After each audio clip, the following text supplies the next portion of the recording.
స్థానిక సంస్థల ఎన్నికలకు రంగం సిద్ధమైనట్టే తెలుస్తూ ఉంది. సో దాని గురించి చాలా డీటెయిల్గా మాట్లాడుకోవాల్సిన అవసరం అయితే ఉంది. ఎందుకంటే స్థానిక సంస్థల ఎన్నికలు ఒకవైపు కాంగ్రెస్కు ప్రతిష్టాత్మకం, రెండోది బీఆర్ఎస్ కూడా ఖచ్చితంగా ప్రతిష్టాత్మకంగా కనబడతా ఉంది. మూడో వైపు బీజేపీకి కూడా ఈ ఎన్నికలు చాలా స్పష్టంగా వారికి ఒక దిశానిర్దేశ చేసే దిశగా కనబడతా ఉన్నాయి.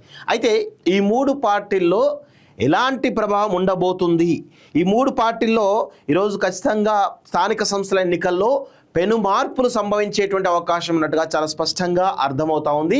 ఎందుకంటే ఈ మూడు పార్టీలు కూడా చాలా కీలకమైనటువంటి ఎన్నికలు ఈ యొక్క స్థానిక సంస్థల ఎన్నికలు. ఎందుకంటే ఏ పార్టీ అయినా కానీ ముందుకు పోవాలి అంటే ఖచ్చితంగా స్థానిక సంస్థల ఎన్నికలే కీలకంగా మారనున్నాయని చెప్పేసి తెలుస్తోంది. దాని గురించి చాలా డీటెయిల్గా మాట్లాడడం, చాలా సంచలనమైన విషయాలు ఈరోజు మేము ముందు ఉంచబోతున్న కొన్ని విషయాలు. స్థానిక సంస్థల ఎన్నికల తర్వాత కాంగ్రెస్ పార్టీ యొక్క ప్రభావం ఎలా ఉండబోతుంది, కాంగ్రెస్ పార్టీ ఒకవేళ స్థానిక సంస్థల ఎన్నికల్లో సక్సెస్ అయితే ఏ విధంగా ఉండబోతుంది, విఫలమైతే ఏ విధంగా ఉండబోతుందో చాలా ఇన్ డీటెయిల్గా మాట్లాడేటువంటి ప్రయత్నం చేద్దాం మిత్రులారా. నెలాఖరులోగా నోటిఫికేషన్ వస్తుందంట. అంటే ఈ మంత్ ఎండ్ కల్లా స్థానిక సంస్థల ఎన్నికలకు నోటిఫికేషన్ వచ్చేటువంటి అవకాశం అయితే కనబడతా ఉంది. ఆ తర్వాత ఎంపీటీసీ జెడ్పీటీసీ ఎన్నికలు ఒకసారి, సర్పంచ్ ఎన్నికలు ఒకసారి, అదేవిధంగా మిగతా మేజర్ గ్రామ పంచాయతీ మున్సిపాలిటీలకు సంబంధించినటువంటి ఎన్నికలు 3 విడతలుగా జూలై మాసంలోగా పూర్తయ్యేటువంటి అవకాశాలు అయితే చాలా స్పష్టంగా కనబడుతున్నాయి. కానీ అంటే ఇందులో కొన్ని విషయాలు ఉన్నాయి. ఎంపీటీసీ జెడ్పీటీసీ ఎన్నికలు ముందు పెడతారా, లేకపోతే సర్పంచ్ ఎన్నికలు ముందు పెడతారా? ఇది కొంత కన్ఫ్యూజన్ అయితే క్రియేట్ అయి ఉన్నది. అది ఏంటిది అనేది నోటిఫికేషన్ వచ్చే వరకు కూడా క్లారిటీ ఉండకపోవచ్చు కూడా. స్థానిక ఎన్నికలకు సన్నద్ధమవుతున్నటువంటి ప్రభుత్వం ఇప్పటికే క్యాడర్కు మంత్రుల సూచనలు, నియోజకవర్గ పర్యటనలను నేతలకు హింట్, గెలిచే అభ్యర్థులకే టికెట్లు అంటూ ప్రకటనలు, పంచాయతీరాజ్ శాఖ అధికారులు సైతం రెడీ. తొలుత ఎంపీటీసీ జెడ్పీటీసీ ఎన్నికలకు ఛాన్స్, ఆ తర్వాత సర్పంచ్ మున్సిపల్ ఎన్నికలు. నేడు మంత్రులతో సీఎం మీటింగ్, క్లారిటీ వచ్చేటువంటి అవకాశం. అలర్ట్ అవుతున్నటువంటి అన్ని రాజకీయ పార్టీలు అంటూ చూస్తూ ఉన్నాం. సో ఖచ్చితంగా అంటే గతంలో 2009 సంవత్సరం, 9కి ముందు 9 సంవత్సరంలో ఎంపీటీసీ జెడ్పీటీసీ ఎన్నికలు ముందు పెట్టారు వైఎస్ పీరియడ్లో, తర్వాతనే సర్పంచ్ ఎన్నికలు పెట్టారు. సో ఇప్పుడు అదే పద్ధతి కొనసాగించాలని దాంట్లో ఈరోజు రాష్ట్ర ప్రభుత్వం కొంత మానసికంగా సిద్ధమైనట్టు చాలా స్పష్టమవుతూ ఉంది. సో రాష్ట్రంలో ఎన్నికల నగారా మోగనున్నది. ఈ నెలాఖరులోగా నోటిఫికేషన్ రానున్నది. అందుకు ప్రభుత్వం సన్నద్ధమవుతున్నది. ఇప్పటికే మంత్రులు, నాయకులు, పార్టీ క్యాడర్ సన్నద్ధం కావాలని హింట్ ఇచ్చారు. ఎప్పుడు ఎన్నికలు వచ్చినా సంసిద్ధంగా ఉండాలని పదే చెబుతున్నారు. మరోవైపు గెలిచే అభ్యర్థులకి స్థానిక సంస్థల ఎన్నికల్లో టికెట్లు ఇవ్వనున్నట్లు స్పష్టం చేశారు. నిత్యం ప్రజల్లో ఉన్న వారికి, ఆదరణ ఉన్న వారికి మాత్రమే టికెట్లు ఉంటాయని చెబుతున్నారు. తొలుత ఎంపీటీసీ జెడ్పీటీసీ ఎన్నికలు నిర్వహిస్తారని సమాచారం. ఏర్పాట్లో ప్రభుత్వం అంటూ చూస్తూ ఉన్నాం. సో ఇక్కడ గెలిచే అభ్యర్థులకే టికెట్ ఇస్తామని చెప్పినప్పటికీ కూడా ప్రభుత్వం మీద ఉన్నటువంటి వ్యతిరేకత ఏదైతే ఉందో అది ఖచ్చితంగా స్థానిక సంస్థల ఎన్నికల్లో చాలా తీవ్రమైనటువంటి ప్రభావం చూపేటువంటి అవకాశం ఉన్నట్టుగా చాలా స్పష్టంగా అర్థమవుతా ఉంది. ఎందుకు అంటే ప్రభుత్వం తీసుకున్నటువంటి కొన్ని నిర్ణయాలు విషయంలో కావచ్చు, లేకపోతే బీఆర్ఎస్ పార్టీ దూకుడుగా ఈ యొక్క రాష్ట్ర ప్రభుత్వాన్ని ఇరకాటం పెట్టడంలో సక్సెస్ అయింది. అదేవిధంగా ప్రభుత్వం కూడా ఎక్కడ కూడా ఒక స్కీమ్ని కూడా పర్ఫెక్ట్గా 100% ప్రయత్నం చేయలేదు. ఏ స్కీమ్ను కూడా ప్రజల్లోకి తీసుకుపోయే ప్రయత్నం చేయలేదు. ఈరోజు మీటింగ్ ఉందట.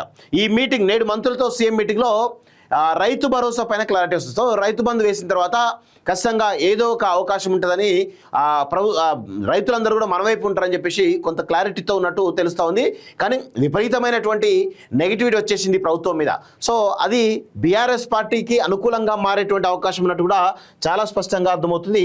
ఒకసారి ఇంకొంచెం డీటెయిల్గా చూసేటువంటి ప్రయత్నిద్దాం. ఈ నెలాఖరులో పంచాయతీ ఎన్నికలు నిర్వహించాలని భావిస్తున్నట్లు సమాచారం. లేకుంటే జూలై 1st వీక్లో ఎన్నికల నోటిఫికేషన్ విడుదల చేయనట్లు తెలిసింది. ఎంతండి నోటిఫికేషన్ విడుదలైంది అనుకో, 1 వీక్ సర్పంచ్ ఎన్నికలు, 1 వీక్ మన ఎంపీటీసీ జెడ్పీటీసీ ఎన్నికలు, అంటే దాదాపు 10 రోజులు ఉంటాయి. సో ఈజీగా జూలై ఎండ్ కల్లా ఈ రెండు కూడా కంప్లీట్ అయ్యేటువంటి అవకాశం అయితే చాలా స్పష్టంగా కనబడతా ఉంది. సో ఇప్పటికే ఎన్నికలకు రంగం చేసినట్లు మంత్రులు స్పష్టం చేస్తున్నారు. కానీ తేదీని ప్రకటించకుండా మాట్లాడుతుండటంతో సీఎం రేవంత్ రెడ్డి రాష్ట్ర ప్రభుత్వం సమాచారం ఇవ్వడంతోనే మంత్రులు మాట్లాడుతున్నారని పలువురు అభిప్రాయపడుతున్నారు. లేకుంటే రాష్ట్ర రాజకీయాల్లో జరుగుతున్నటువంటి పరిణామాలను దృష్టిలో ఉంచుకొని అటెన్షన్ డైవర్షన్ కోసం వ్యాఖ్యలు చేస్తున్నారా అనేది కూడా మరోవైపు ప్రచారం ఊపందుకున్నది. ఏది ఏమైనప్పటికీ కూడా స్థానిక సంస్థల ఎన్నికలు పెట్టడం అనివార్యంగా మారిపోయింది. సో ఖచ్చితంగా ప్రభుత్వం కూడా తన యొక్క పనితీరు ఏ విధంగా ఉందో స్థానిక సంస్థల ఎన్నికల్లో తెలిసేటువంటి అవకాశం చాలా స్పష్టంగా కనబడతా ఉంది. సో గత ఏడాది జనవరితో సర్పంచ్ల పదవీ కాలం ముగిసింది. గ్రామాలకు సర్పంచ్ లేక 17 నెలలు అవుతున్నది. దీంతో ప్రజలు సైతం మౌలిక సమస్యలతో ఇబ్బందులు పడుతున్నారు. మరోవైపు నిధులు సైతం ఆశించిన మేర రాకపోవడంతో గ్రామాల్లో సైతం అభివృద్ధి కుంటుపడింది. ఇక్కడ కేంద్రం నుంచి వచ్చేటువంటి నిధులు ఏవైతే ఉంటాయో, ఈ పంచాయతీలకు వచ్చేటువంటి కేంద్ర నిధులు ఏదైతే ఉంటాయో ఆ నిధులు దాదాపు 17 నెలలుగా రావడం లేదు అనేది చాలా స్పష్టంగా అర్థమవుతోంది. సో దీనివల్ల గ్రామాలలో అభివృద్ధి కుంటుపడుతూ ఉంటుంది. ఎందుకంటే మౌలిక సమస్యలు ఏవైతే ఉన్నాయో, చిన్న చిన్న సమస్యలు, శానిటరీ సమస్యలు కావచ్చు, చిన్న చిన్న గ్రామాలకు సంబంధించినటువంటి డ్రైనేజ్ సమస్యలు కావచ్చు, ఇవన్నీ కూడా పేరుకుపోతూ ఉండడంతో ప్రజల్లో ఒక రకమైనటువంటి నెగిటివ్ భావన ఏర్పడుతున్నట్టు చాలా స్పష్టంగా అర్థమవుతుంది. మరి దీన్ని ఏ విధంగా అధిగమిస్తారో చూడాల్సిన అవసరం అయితే ఉంది. సో ప్రభుత్వంపై ప్రజల్లో వ్యతిరేకత రాకముందే, వ్యతిరేకత ఆల్రెడీ వచ్చేసింది, ఇక రావాల్సిన అవసరం ఏముంటుంది? వ్యతిరేకత చాలా బలంగా వచ్చేసింది. ప్రజలు కూడా ఒక రకమైనటువంటి తీర్పు ఇవ్వడానికి సిద్ధమైనట్టు తెలుస్తూ ఉంది. వ్యతిరేకత రాకముందే ఎన్నికలు నిర్వహిస్తే మెజార్టీ సర్పంచ్ స్థానాలు కైవసం చేసుకోవచ్చనే అభిప్రాయంతో కాంగ్రెస్ ఉన్నట్టు సమాచారం. అందుకే ఈ నెలలో ఎన్నికలు నిర్వహిస్తే బాగుంటుందని పలువురు మంత్రులు సైతం సీఎం వద్ద అభిప్రాయం వ్యక్తం చేసినట్టు తెలుస్తూ ఉంది. సో మీరు నిర్వహించినా నిర్వహించకపోయినా కావాల్సినంత డ్యామేజ్ ప్రజల్లో జరిగిపోయింది. సో ప్రభుత్వం పైన విపరీతమైనటువంటి నెగిటివ్తో ఉన్నారు. ఏ ఎమ్మెల్యే కూడా గ్రామాల్లో తిరగలేని పరిస్థితి కనబడుతుంది. దాదాపు ఈ 17 నెలలుగా ఒక్కసారి మీరు చాలా జాగ్రత్తగా గమనించినట్లయితే 17 నెలలుగా ఎమ్మెల్యేలు, మంత్రులు కానీ క్షేత్రస్థాయి పర్యటనలు ఇప్పటివరకు చేయలేదు. జనరల్గా చేస్తారు, కానీ ఇప్పటి వరకు కూడా చేయకపోవడంతో ప్రజల్లో ఒక రకమైనటువంటి భావన అయితే చాలా స్పష్టంగా ఏర్పడుతూ ఉంది. నేతలకు మంత్రుల హింట్. మంత్రులతో తమ సొంత నియోజకవర్గాల పర్యటనలో ఉన్నారు. గత 20 రోజులుగా నియోజకవర్గాలు విస్తృత పర్యటనలు చేస్తున్నారు. అభివృద్ధి కార్యక్రమాలు శ్రీకాంత్ చుడుతున్నారు. ఇందిరమ్మ ఇళ్ల నిర్మాణానికి శంకుస్థాపనలు, సన్నబియ్యం భోజనం చేస్తున్నారు. నిత్యం ప్రజల్లో ఉంటూ వారితో కలిసిపోతున్నారు. కార్యకర్తల సమావేశంలో ఎన్నికలు రాబోతున్నాయని సిద్ధంగా ఉండాలని హింట్ ఇస్తున్నారు. ఒకరు కాదు, ఇద్దరు కాదు, క్యాబినెట్లో మంత్రులంతా వారంలో నోటిఫికేషన్ రాబోతుందని, ఈ నెల చివరి వారంలో ఉంటుందని మరొకరు పేర్కొన్నారు. మరోవైపు గెలిచే అభ్యర్థిగా టికెట్లు ఇస్తామని, ప్రజాదరణ ఉన్న వారిని గుర్తించి వారికి ప్రాధాన్యం ఇస్తామనేటువంటి సంకేతాలు ఇస్తున్నారు. నేతల చుట్టూ కాకుండా ప్రజల్లో ఉన్న వారికే పెద్దపీట వేస్తామని క్యాడర్కు సూచనలు చేస్తున్నారు. ఏది ఏమైనప్పటికీ కూడా మీరు ఎన్ని రకాల జిమ్మికులు చేసినా మెజార్టీ సర్పంచులు కానీ మెజార్టీ ఏవైతే ఉన్నాయో సీట్లు మీరు గెలుచుకోవడం అనేది అంత ఈజీ కాదు. కత్తి మీద సాములాగానే ఉన్నది అనేది చాలా స్పష్టంగా అర్థమవుతుంది. సో రిజర్వేషన్లు అన్ని ఆధారంగా ఎన్నికల్లో గెలిచేటువంటి ఎక్కువగా ఉన్న అభ్యర్థులు మాత్రమే ఎంపిక చేస్తామని స్పష్టం చేస్తున్నారు. పంచాయతీ అధికారులకు సైతం సిద్ధం. తొలుత ఎంపీటీసీ, జెడ్పీటీసీ అంటే చెప్తున్నాం కదా, తొలుత ఎంపీటీసీ, జెడ్పీటీసీ ఎన్నికలు నిర్వహించిన తర్వాత సర్పంచ్ ఎన్నికలు నిర్వహించడానికి ప్రభుత్వం సిద్ధంగా ఉన్నట్టు తెలుస్తోంది. రాష్ట్రంలో ఎప్పుడైనా సర్పంచ్ ఎన్నికలు ఫస్ట్ నిర్వహించారు, ఆ తర్వాత ఎంపీటీసీ, జెడ్పీటీసీ ఎన్నికలు నిర్వహించేవారు. ఒకవేళ పార్టీ అభ్యర్థులు సర్పంచ్గా పోటీ చేసి ఓడిపోతే మళ్ళీ ఎంపీటీసీగా అవకాశం కల్పించేవారు. దీంతో ప్రజల సానుభూతితో విజయం సాధించేవారు. కానీ ఈసారి ప్రభుత్వం ఎంపీటీసీ, జెడ్పీటీసీ ఎన్నికలు తొలుత నిర్వహించేందుకు సిద్ధమైనట్లు ప్రచారం జరుగుతున్నది. ఈ ఎన్నికలు పార్టీ గుర్తుపై జరుగుతున్నందున పార్టీకి బలం ఏ మేరకు ఉందో స్పష్టమవుతుంది. అంతేకాదు సర్పంచ్ ఎన్నికలు ఈజీ అవుతుందని భావిస్తున్నట్లు సమాచారం. నేడు మంత్రులతో సీఎం మీటింగ్, దానిలో క్లారిటీ వచ్చేటువంటి అవకాశంగా ఉన్నట్టు అయితే చాలా స్పష్టంగా అర్థమవుతా ఉంది. సో ఇక్కడ కొన్ని విషయాలు మనం మాట్లాడుకోవాలి. సో ఇప్పుడు స్థానిక సంస్థల ఎన్నికలతోటి కాంగ్రెస్ పార్టీ యొక్క బలం ఎంత బలహీనంగా ఉందో చాలా వరకు తెలిసేటువంటి అవకాశం అయితే ఉంటుంది. ఎంతవరకు ప్రజల్లో కాంగ్రెస్ పార్టీ పైన వ్యతిరేకత ఉందో చాలా స్పష్టంగా అర్థమయ్యేటువంటి అవకాశం అయితే చాలా స్పష్టంగా కనబడతా ఉంది. సో ఇక్కడ ఏం జరుగుతుంది అనేది కాంగ్రెస్ పార్టీ కొంత రెఫరెండంగా మనం అయితే చెప్పొచ్చు ఈ ఎన్నికలు. ఎందుకంటే ఈజీగా 3 పార్టీలు ఏ విధంగా ఉండబోతున్నాయో ఒకసారి చెప్పేటువంటి ప్రయత్నం చేస్తే మిత్రులారా. ఎందుకంటే 3 పార్టీలు కూడా ఈ ఎన్నికలు చాలా క్రియాశీలకంగా, చాలా ముఖ్యంగా ఉండేటువంటి అవకాశం అయితే కనబడుతూ ఉంది. సో ఇక్కడ కాంగ్రెస్ పార్టీ ప్రస్తుతం రాష్ట్రంలో అధికారంలో ఉంది, ఒకటి. రెండోది బీఆర్ఎస్ పార్టీ ప్రధాన ప్రతిపక్షంగా ఉంది. మూడోది బీజేపీ కూడా బలమైనటువంటి ప్రతిపక్షంగా ఎదిగింది. సో ఇవన్నీ ఒకసారి గమనించినట్లయితే ప్రస్తుతం కాంగ్రెస్ పార్టీ ప్రభుత్వంలో ఉంది కాబట్టి ఆబ్వియస్గా ప్రభుత్వంలో ఉంది కాబట్టి నెగిటివిటీ ఉండేటువంటి అవకాశాలు అయితే కనబడుతున్నాయి. కానీ ప్రభుత్వంలో ఉంది కాబట్టి అత్యధికమైన స్థానాలు గెలవడానికి స్కోప్ ఉంటుంది కాబట్టి మరి అత్యధిక స్థానాలు గెలిస్తే కొంతమేర ప్రజా వ్యతిరేకత న్యూట్రలైజ్ అయ్యేటువంటి అవకాశం అయితే ఉంటుంది. సో వ్యతిరేకత న్యూట్రలైజ్ అయ్యేటువంటి అవకాశం అయితే చాలా స్పష్టంగా ఉంటుంది. మరి దీనిపైన రేవంత్ రెడ్డి ఎలాంటి స్ట్రాటజీ బిల్డ్ చేస్తున్నాడో చూడాల్సిన అవసరం అయితే ఉంది. ఒకవేళ కాంగ్రెస్ పార్టీ గనక ఈ మిగతా ప్రతిపక్షాలతో తక్కువ సీట్లు వస్తే మాత్రం ఖచ్చితంగా ఇబ్బందికరమైనటువంటి ప్రాబ్లమ్స్ ఫేస్ చేసేటువంటి అవకాశం అయితే ఉంటుంది. సో ఇది చాలా స్పష్టంగా మనం గమనించాల్సిన అవసరం అయితే ఉంది. సో ఇది ఒకవైపు అయితే, ఇంకొక వైపు బీఆర్ఎస్ పార్టీ తమ మనుగడ కోసం, తమ పార్టీ అస్తిత్వాన్ని కాపాడుకోవాలంటే ఖచ్చితంగా స్థానిక సంస్థల ఎన్నికల్లో మెజారిటీ సీట్లు గెలవాల్సిన అవసరం అయితే ఉంటుంది. సో ఇప్పుడు కాంగ్రెస్ పార్టీ పైన పూర్తి వ్యతిరేకత ఉంది కదా, అది బీఆర్ఎస్కి డైవర్ట్ అవుతుందా, బీజేపీకి డైవర్ట్ అవుతుందా అనేది ఒకసారి చూడాల్సిన అవసరం అయితే ఉంది.